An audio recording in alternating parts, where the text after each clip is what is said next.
अनन्या, बहुत बहुत स्वागत है आपका। Thank you. First of all congratulation, Bigg Boss मिल गया आपको और जाने माने रियलिटी शो का हिस्सा रह चुकी आप। जिस तरीके से आपका जर्नी देखा है लाइफ में, तमिल इंडस्ट्री से आए हो आप और बिग बॉस का जर्नी, किस तरीके से आपको ये डेस्टिनी मिला? पहले बात तो मैं ये बोलना चाहूँगी, मैं तमिल इंडस्ट्री से नहीं आई हूँ। मैं मुंबई में ही काम कर रही थी। मुझे ऐसा लगा कि वहाँ पे भी प्रोजेक्ट हैं, तो मैंने हाँ। Telugu project start yes. किया था। तो आपके जितने भी प्रोजेक्ट्स वहाँ के हैं हमने देखा है। तो बिग बॉस किस तरीके से आपके पास जब आया, किस तरीके से आपका शुरुआत हुआ, उस चीज़ प्रोसेस कैसा हुआ? प्रोसेस ज़्यादा कुछ नहीं। इनफैक्ट बिग बॉस वाले बड़ा ऐसे क्लियर नहीं करते हैं। आपको लगता है कि हाँ ये प्रोफाइल इस टाइम ठीक है। इनफैक्ट मुझे लगता है कि उनका डिसीजन भी गलत नहीं था मुझे लेना। तो उस टाइम मेरी काफ़ी टाइम से बातचीत है। इनफैक्ट मैं ओटीटी में भी बातचीत हो रहा था, काफ़ी टाइम मेरा बातचीत हुआ। इस बार मेरा सिलेक्शन हुआ, वो भी हैंड टू हैंड हुआ, क्योंकि शायद उनका पहले लेने का भी था। फिर थोड़ा सा ऐसा लग रहा था कि शायद प्रोफाइल नेक्स्ट टाइम लेंगे। तो जब मुझे 4 बजे कॉल आया तो मैंने कहा ठीक है, मैं 9 o'clock सेट पे पहुंचती हूँ। तो जैसे जब हम बिग बॉस में जाते हैं तो काफ़ी प्रिपरेशन करके जाते हैं और आपका सफ़र जितने भी टाइम हुआ काफ़ी खूबसूरत ही था, जैसे कम टाइम के लिए भी। तो आपने क्या रिश्ता बनाया वहाँ पे? आपने आपके साथ किसका बॉन्ड सबसे ज़्यादा आपके साथ बेहतर था? मुझे ऐसा लगता है, पहली बात तो प्रिपेयर जो करके जाते हैं, ठीक है। मुझे गेम का बिल्कुल भी आइडिया नहीं था। इनफैक्ट आज मैं देखती हूँ तो मुझे लगता है कि वो कैसे प्ले कर सकते थे, ठीक है। तो प्लानिंग तो कोई काम नहीं करती। बिग बॉस का गेम क्या है, वो सबके दिमाग में पढ़ लेते हैं कि अच्छा जो ज़्यादा दिमाग लगाएगा उसी पर भारी पड़ जाएगा। तो मुझे ऐसा लगता है कि अपने पॉइंट रखो, ठीक है, और वहाँ पे जितना बेटर कर सकते हो अपने आप को प्रेजेंट करने के लिए वो करो। और गेम का कुछ नहीं है, मतलब ऐसा नहीं है कि आप प्लानिंग करके जाओगे वो आपकी सक्सेस हो जाएगी। कोई प्लानिंग नहीं है बिग बॉस की। जितना मैंने देखा है, जितना मैं देख रही हूँ आज का टाइम पे, पहले आई डोंट नो, मैंने नहीं देखा।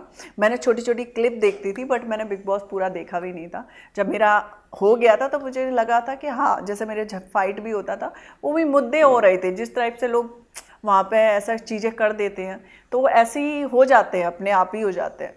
तो मेरा कोई प्लानिंग नहीं था। और आज भी मैं बोलती हूँ कि प्लानिंग करने की ज़रूरत नहीं है बिग बॉस जाना है, क्योंकि कब कहाँ कौन सी चीज़ें हो जाएंगी वो आपको पता नहीं है। बट अपने मुद्दे से मत हटो। अपनी जो चीज़ें हैं अपने अपने हक के लिए हो या फिर किसी भी चीज़ के लिए हो, चाहे वो गलत कोई इंसान कर रहा है तो उसको भी टोको। तो मुझे ऐसा लगता है बिग बॉस का वही पार्ट है कि आप अपने मुद्दे रखते रहें। जैसे कि लोग पीछे हट जाते हैं नॉमिनेशन के वजह से हो या कुछ हो, वो भी एक गेम है, वो भी टेक्निक हो सकती है। जिस तरीके से प्लानिंग होता है वो अंदर ही जाके आपको समझ में आता है। क्योंकि बहुत सारे अपने, जैसे आपने बोला कि वहाँ पे रिलेशन भी कभी कभी आपके मुंह पे बोल के चले जाते हैं जब नॉमिनेशन का टाइम आता है। शायद वो 1 घंटे पहले की बात होगी, जब हमने 6 दिन जो साथ में गवाए हैं, आपके बहुत अच्छे गवाए, बट 1 घंटे पहले की बात पे आपने मुझे नॉमिनेट कर दिया। तो उसका कोई रीज़न नहीं है। वो पहले से ही सोच के बैठे होते हैं कि हाँ भाई मेरा किससे क्या बन रहा है, और जिससे बन भी नहीं रहा होता उसको भी छोड़ देते हैं। जैसे जिगना है, उनका ना ही कोई लेना देना होता उस गेम में, ना ही कुछ होता, क्योंकि वो उस गेम का पार्ट नहीं है। वो कहते नहीं, एक घोड़े की रेस होती है ना, उस घोड़े की रेस में ही नहीं है वो। तो उनको वो एक साइड कर दिया है, ना ही कोई नॉमिनेट करता और ना ही उन्हें पूछता झगड़े में। तो मुझे ऐसा लगता है कि जब नॉमिनेट कर रहा है तो उसका कुछ ना कुछ चल रहा है उस गेम में। तो आपको क्या लगता है जिस तरीके से आपका इवेक्शन हुआ, अनफेयर था या फेयर था? वो आप बताओ। नहीं, क्योंकि घर वालों पे डिसीजन दे दिया गया था, तो आपको क्या लगता है इसमें? मैं वही आपसे पूछना चाहती हूँ, जैसे मैं सबसे पूछना चाहती हूँ। वो पहली बात तो इवेक्शन हुआ था, तो इनफैक्ट मैं जब अंदर थी तो मुझे खुद पता था कि उस कैटेगरी का तो कोई भी नहीं है, ठीक है। विकी भैया ने उस गेम को जाना है, शायद वो देख के गए हैं, शायद वो प्लानिंग भी करके गए हैं, बट मेरे से बेटर नहीं कर सकता था कोई, क्योंकि मैं नेचुरल पर्सनालिटी है और मैं जो भी पॉइंट रखती हूँ मेरे होते हैं, और मेरे से मुकाबला करना बहुत मुश्किल की बात है किसी को भी। तो मुझे ऐसा लग रहा था कि मैं बहुत स्ट्रांग हूँ। इनफैक्ट जब घर का डिसीजन आया तो चाहे कोई भी हो, आंटियाँ हो, चाहे वो मेरा भाई बोले, चाहे कोई भी ले रहे, मैं बोलती थी। ठीक है, रिलेशन एक अलग होता है, जब किसी की गलती है उस गलती को बताना पड़ेगा कि हाँ भाई तेरी गलती है। अब ऐसा तो है नहीं कि भाई तुम्हारी बहन है, गलती कर रही है और तुम बोलोगे नहीं नहीं कोई बात नहीं, गलती कर रहे हो कोई बात नहीं है, हम एक्सेप्ट कर लेंगे क्योंकि तुम मेरी बहन हो। मेरी आदत नहीं है, मुझे ऐसा लगता है मेरा दोस्त भी है तभी मैं बोलती हूँ।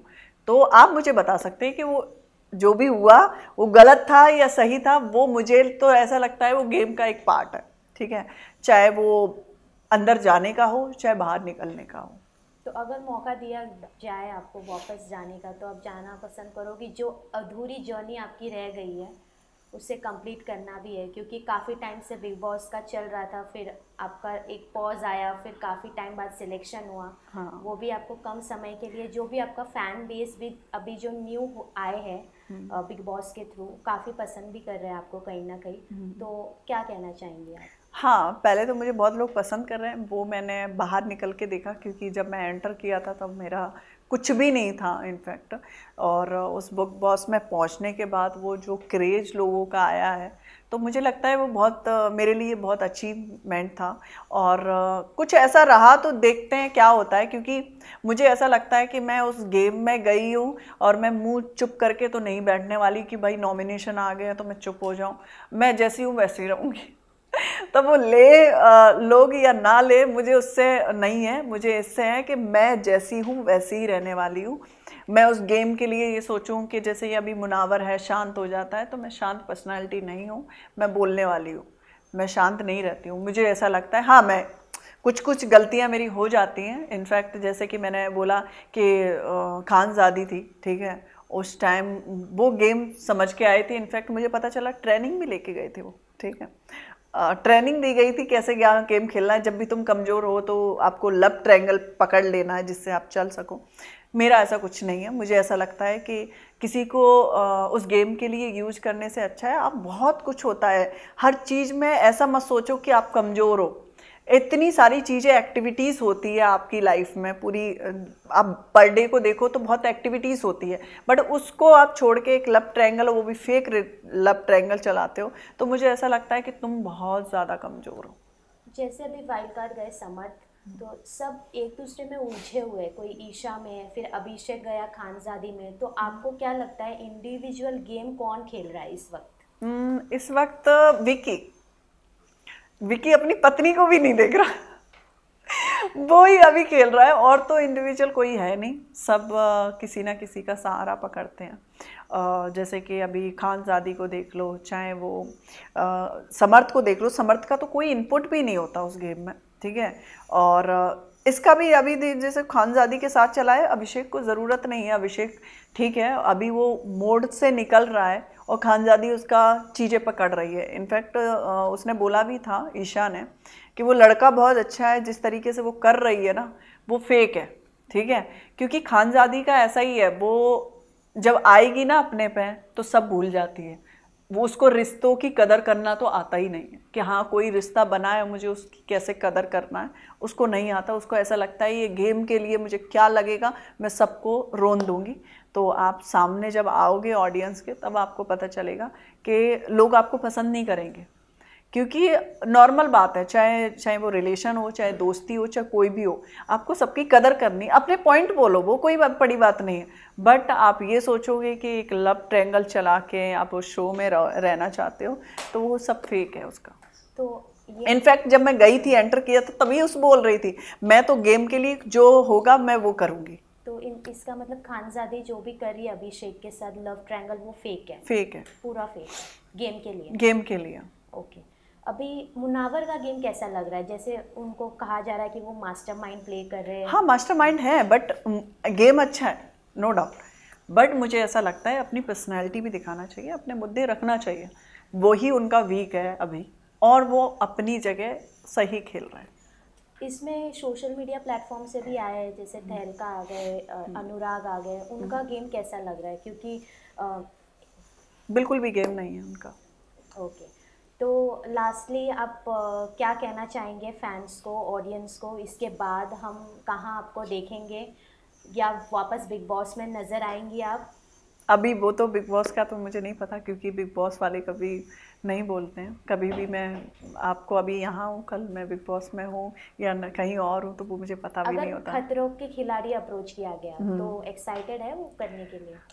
एक्साइटेड ऐसा कुछ नहीं है, डेफिनेटली कुछ आएगा, पहले हम देखेंगे क्योंकि क्या प्रोसेसिंग है क्या नहीं। वो भी देखो बिग बॉस में वो बहुत बड़ा प्रोसेसिंग भी होता है, ऐसा नहीं कि हाँ कोई भी उठ के चला जाता है। जैसे समर्थ ने बोला मेरी गर्लफ्रेंड है और मैं चला गया, नहीं, वो प्रोसेसिंग होती है और वो पहले से ही था, वो उसने स्ट्रेटजी जमाई थी, ठीक है। तो मुझे ऐसा लगता है कि हर चीज़ की प्रोसेसिंग है, उस अकॉर्डिंग क्या खतरों के खिलाड़ी के लिए हो या नहीं हो, वो उस टाइम के लिए।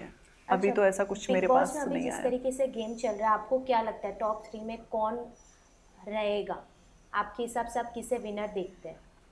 मैं विनर अंकिता को ही बोलूँगी, ठीक है। और क्योंकि उनका गेम भी अच्छा है और उनका नेचर भी बहुत अच्छा है, उनका दिल भी बहुत अच्छा है, तो वो तो होना चाहिए। और अभी तो विकी भैया हैं हमारे और मुनावर भी है, तो टॉप 3 में ये मुझे दिखते हैं और पता नहीं। और बिग बॉस के घर के बाहर जब सब कंटेस्टेंट आएंगे, किसे आप देखना नहीं पसंद करेंगे, जिसके साथ आप ज़रा भी कांटेक्ट नहीं करना चाहते?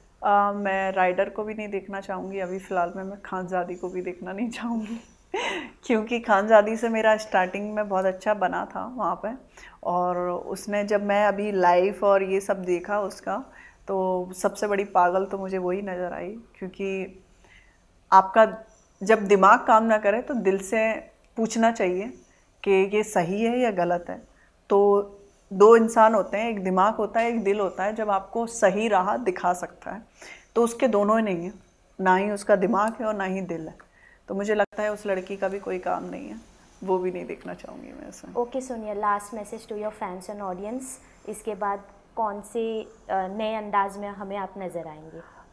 मैं नए अंदाज में, अभी तो मेरे प्रोजेक्ट रिलीज पे ही हैं साउथ के, तो अभी मैं साउथ के प्रोजेक्ट में दिखूँगी और जो भी आएगा दिखता रहेगा, क्योंकि मैंने देखा है कि बहुत लोग मुझे इंस्टाग्राम पे ज़्यादा देखते हैं तो डेफिनेटली कुछ भी आएगा और आपको मैं एंटरटेन करती रहूँगी। और थैंक यू सो मच इतना प्यार देने के लिए, इतनी सारी चीज़ें करने के लिए।